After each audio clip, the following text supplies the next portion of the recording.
Dubai की government ने पाकिस्तानियों को लात मारनी शुरू कर दी है और पाकिस्तानियों को वीजाज नहीं मिल रहे, वीजाज बंद कर दिए हैं। ओनली वर्क वीजे पे जा सकते हैं, यानी कि जो लोग वहां पर मजदूरी करने जाते हैं, शेखों के पिछवाड़े धोने के लिए जाते हैं, शेखों के ऊंटों को नहलाने के लिए जाते हैं, सिर्फ वो जा सकते हैं। रिजल्ट आ गया क्या? इंटरनेशनल क्रिकेट काउंसिल ने आपको बता दिया कि क्या होने जा रहा है?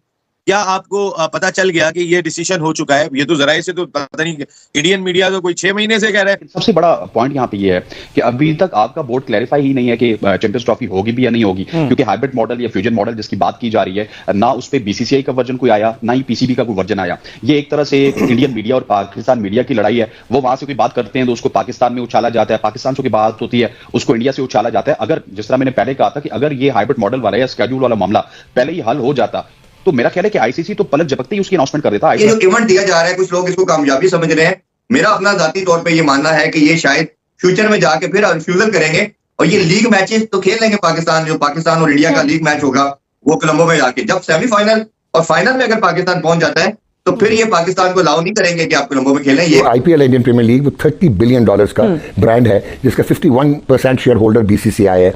80% ऑफ टोटल रेवेन्यू जो क्रिकेट का है, कमर्शियल रेवेन्यू, वो आता है इंडिया से टू आईसीसी। जो आईसीसी $600 मिलियन की ग्रांट्स देता है ग्लोबलाइजेशन के लिए डिफरेंट बोर्ड्स को, वो सारी डिपेंडेंट हैं उस 80% पे जो रेवेन्यू इंडिया से आता है। फिर जितने ब्रॉडकास्टर्स हैं वो सारे ऑलमोस्ट ग्लोबल ब्रॉडकास्टर्स वो सारे इंडियंस हैं। इंडियन टीम इस वक्त नंबर 1 टीम है, इंडियन बोर्ड इस वक्त रिचेस्ट बोर्ड है, और वो ऑब्वियसली इस वक्त सिर्फ अपनी फोर्स यूज करता है, इंपैक्ट यूज करता है, क्योंकि वो फाइनेंशियल जो है उस पर वो खेल रहा है और पोलराइज हो गई हुई है पूरी दुनिया। और दुबई वाले जो है वो कह रहे हैं कि भाई साहब यहाँ पर तुम चैंपियंस ट्रॉफी कराओ, कोई मसला नहीं है, लेकिन फैंस पाकिस्तान से नहीं आ सकते। तो पाकिस्तान का जो मीडिया है, जो पीसीबी है, जो पाकिस्तान क्रिकेट बोर्ड है, ये सब मिलकर कोशिश कर रहे हैं इंडिया को मनाने की कि भाई आपको, ब्रॉडकास्टर्स को मनाने की कि भाई आप कुछ भी कीजिए, हमारा एक वेन्यू चेंज करके दुबई से आप जो है वो रख दीजिए श्रीलंका। क्योंकि श्रीलंका के अंदर पाकिस्तान को लिए कोई बहुत बड़ा मसला नहीं होता, लेकिन मुसीबत यह है कि श्रीलंका के अंदर पाकिस्तान की परफॉर्मेंस और लानती है और बुरी है। क्योंकि खुद सोचे श्रीलंका लोग जो है वो पाकिस्तान को वैसे ही सपोर्ट नहीं करते आजकल, वो इंडिया के साथ सपोर्ट करते हैं। अभी एशिया में पाकिस्तान के अगर किसी के साथ ताल्लुकात खराब है ना आफ्टर बीसीसीआई, तो वो श्रीलंका है। ये बहुत कम लोगों को पता होगा।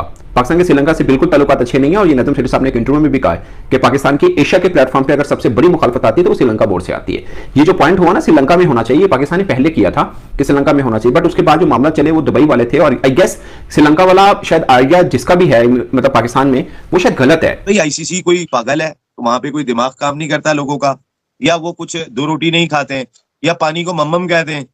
मेरा कहने का मकसद ये है कि क्या उनको अकल नहीं है कि कितना टाइम रह गया है, हमें फौरी तौर पे अनाउंस करना है जो मसाइल इस वक्त चल रहे हैं। आप आईसीसी चैंपियंस ट्रॉफी को लेके जितनी जल्दी हल कर ले। क्या पाकिस्तान क्रिकेट बोर्ड पे प्रेशर है ब्रॉडकास्टर का? अभी भी एक डेडलॉक बरकरार है और पाकिस्तान इसको डॉक्यूमेंटेड करना चाह रहा है, रिटर्न चाह रहे हैं। तो भारत की तरफ से इस पे जो स्टांस है वो भी यही है कि हम वर्बल आपकी चीज को एग्री कर लेते हैं, प्रिंसिपली एग्री करते हैं, आप आगे बढ़िए और फिर देखते हैं। और पाकिस्तान का स्टांस अभी भी यही है कि इसको रिटर्न होना चाहिए, डॉक्यूमेंटेड होना चाहिए। तो ये एक पॉइंट, क्योंकि भारत की जो हिस्ट्री रही है, जो प्रेसिडेंट हमें मिलते हैं, वो यही मिला है कि पहले जितनी दफा भी भारत ने वर्बल आपको एग्री किया, लेटर और इवेंचुअली जाके वो उससे डिनायल मोड में चला जाता है। जय हिंद दोस्तों। तो दोस्तों अब दुबई में चैंपियन ट्रॉफी का आयोजन होना पूरी तरह से मुश्किल नज़र आ रहा है। यूएई सरकार ने पाकिस्तानियों पर कड़ा रुख अपनाते हुए उन्हें बैन करने का फैसला किया है। इसका मतलब यह है कि जो भी पाकिस्तानी चैंपियन ट्रॉफी के लिए यूएई में आकर मैच देखना चाहते हैं उनके ऊपर रोक लगाई जाएगी। यूएई सरकार का मानना है कि पाकिस्तान से आने वाले लोग मैच देखने के अलावा अन्य गतिविधियों में शामिल होते हैं, जिससे उन्हें काफ़ी परेशानी होती है। वहाँ पर भी कई पाकिस्तानी भीख मांगते हैं या अन्य अनुचित कार्यों में लिप्त हो जाते हैं, जो यूएई के लिए बड़ी समस्या बन गया है। दोस्तों आप अंदाज़ा लगा सकते हैं कि यूएई ने इस मुद्दे पर कितना सख्त कदम उठाया है।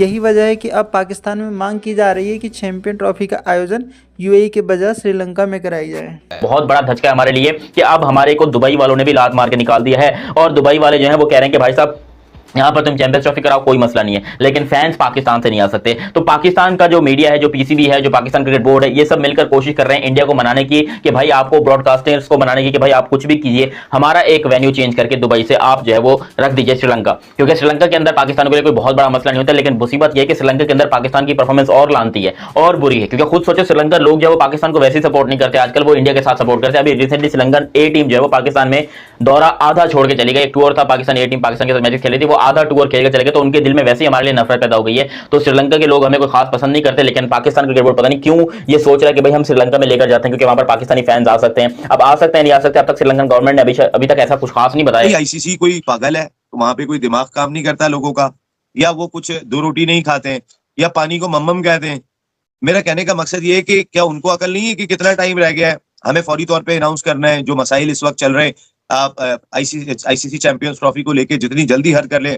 क्या पाकिस्तान क्रिकेट बोर्ड पे प्रेशर है ब्रॉडकास्टर का, इंडियन क्रिकेट बोर्ड पे प्रेशर है ब्रॉडकास्टर का या स्पॉन्सर्स का? नहीं, वो आईसीसी पर है क्योंकि वो आईसीसी के स्पॉन्सर्स हैं, वो पीसीबी के या बीसीसीआई के स्पॉन्सर नहीं है। प्रेशर तो उन पर है, फिर भी वो अनाउंस नहीं कर रहे।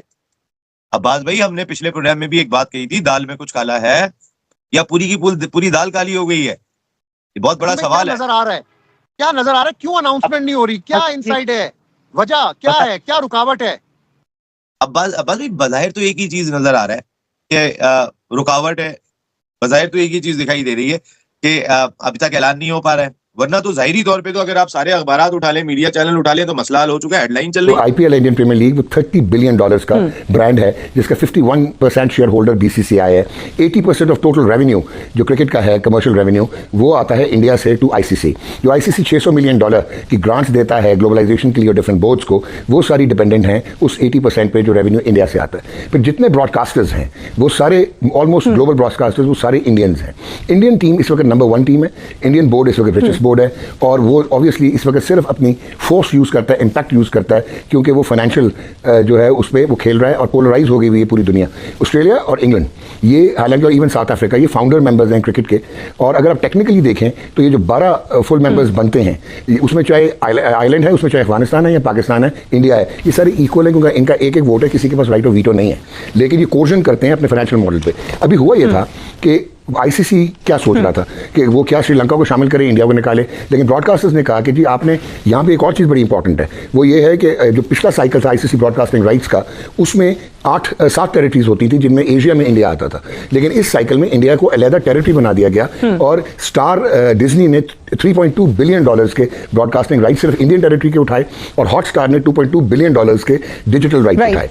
नाउ वो दे सेड कि हम इंडिया के बगैर कमर्शियल हमारी वैल्यू नहीं होगी, रिटर्न ऑन इन्वेस्टमेंट नहीं होगी। सबसे बड़ा पॉइंट यहाँ पे ये है कि अभी तक आपका बोर्ड क्लैरिफाई ही नहीं है कि चैंपियंस ट्रॉफी होगी भी या नहीं होगी, क्योंकि हाइब्रिड मॉडल या फ्यूजन मॉडल जिसकी बात की जा रही है, ना उस पे बीसीसीआई का वर्जन कोई आया, ना ही पीसीबी का कोई वर्जन आया। ये एक तरह से इंडियन मीडिया और पाकिस्तान मीडिया की लड़ाई है। वो वहां से कोई बात करते हैं तो उसको पाकिस्तान में उछाला जाता है, पाकिस्तान से कोई बात होती है उसको इंडिया से उछाला जाता है। अगर जिस तरह मैंने पहले कहा था कि अगर ये हाइब्रिड मॉडल वाला या स्केड्यूल वाला मामला पहले ही हल हो जाता तो मेरा ख्याल है कि आईसीसी तो पलक झपकते ही उसकी अनाउंसमेंट कर देता। आईसीसी इस वक्त बहुत फंसा हुआ है। मैं आपको बताऊं, इंडिया पाकिस्तान की क्रिकेट को चैंपियंस ट्रॉफी से, हाइब्रिड मॉडल से कोई नुकसान नहीं होगा। पाकिस्तान की वो वाइट क्रिकेट है जो कि 13-14 साल एक किस्म का हमारी क्रिकेट एग्जाइल में रही। हमने अबू धाबी में और दुबई में क्रिकेट खेली, लेकिन हम उसको रजिस्ट करके हमने सर्वाइव किया, हमने पीएसएल का ब्रांड लॉन्च किया। इसी तरह इंडिया है, उसका 51% रेवेन्यू जो है बेसिकली आईपीएल से आता है। ये मसला है ऑस्ट्रेलिया का, इंग्लैंड का और न्यूजीलैंड का, साउथ अफ्रीका का, जो आईसीसी के इवेंट से हमारे वो क्या कहते हैं कमाई हम करते हैं, खाते वो सारे हैं, क्योंकि वहां पे तो 10-10, 15-15, 20-20 गेम्स हैं। वहां पे पैट कमिंग्स जब मैच जीत के जाता है तो उसको अपनी ट्रॉली खुद उठानी पड़ती है। तो ये उनका मसला है,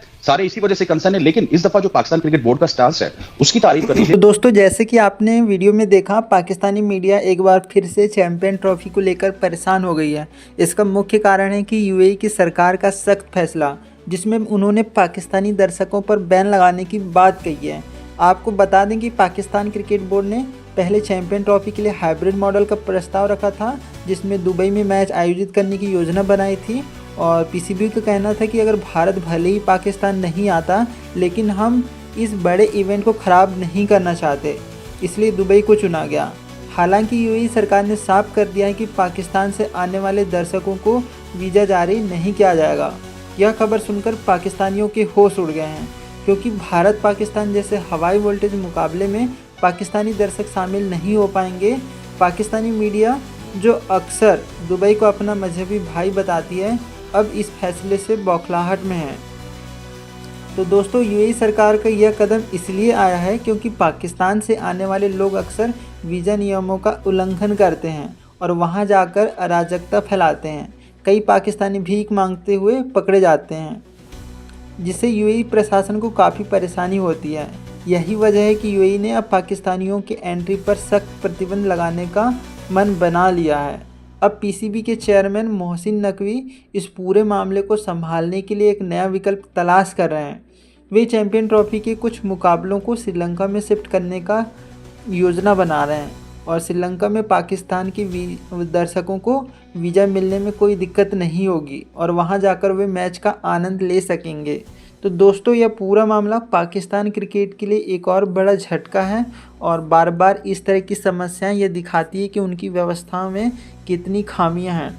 पाकिस्तान क्रिकेट बोर्ड अब श्रीलंका को एक विकल्प के रूप में देखा जा रहा है, लेकिन सवाल यह है कि क्या श्रीलंका में चैंपियन ट्रॉफी को सफलतापूर्वक आयोजित किया जा सकेगा। तो दोस्तों इस पूरे मुद्दे पर आपकी क्या राय है? क्या आपको लगता है कि श्रीलंका ही चैंपियन ट्रॉफी के लिए सही जगह साबित होगा या फिर कोई और विकल्प सामने आ सकता है? हमें कमेंट सेक्शन में अपनी राय ज़रूर दें। एंड दोस्तों अगर आपको ये वीडियो पसंद आया हो तो इसे लाइक करें और अपने दोस्तों के साथ शेयर करें और हमारे चैनल को सब्सक्राइब करना ना भूलें ताकि आपको ऐसे ही शानदार वीडियो मिलते रहे। और मैं जल्दी मिलूँगा एक शानदार वीडियो के साथ। तब तक के लिए जय हिंद, वंदे मातरम।